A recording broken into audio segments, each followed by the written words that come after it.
جب جنازہ نکلے تو جنازے کے آگے فوج کا بڑا لشکر ہو، جنازے کے دائیں جانب علماء اکرام، بائیں جانب امراء اور پیچھے فقراء کا لشکر ہو، دائیں ہاتھ کی ہتھیلی کے نیچے ایک سیب ہو اور بایاں ہاتھ خالی ہو۔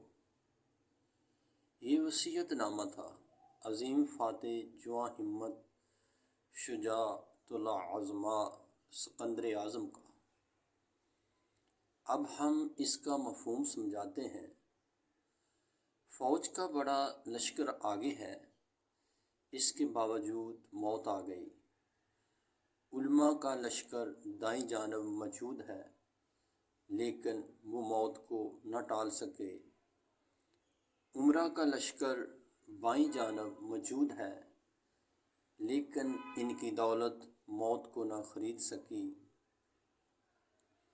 جنازے کے پیچھے فقراء کی بے بسی اور ان کی آہیں اور دعائیں موت کو نہ روک سکیں۔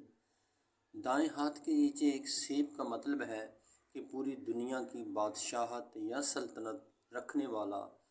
بائیں ہاتھ کے خالی ہونے کا مطلب ہے کہ خالی ہاتھ دنیا میں آئے اور خالی ہاتھ دنیا سے چلے گئے۔ اے ابن آدم، سن لے، جو آج تمہارا ہے وہ کل کسی اور کا تھا اور کل کسی اور کا ہو جائے گا۔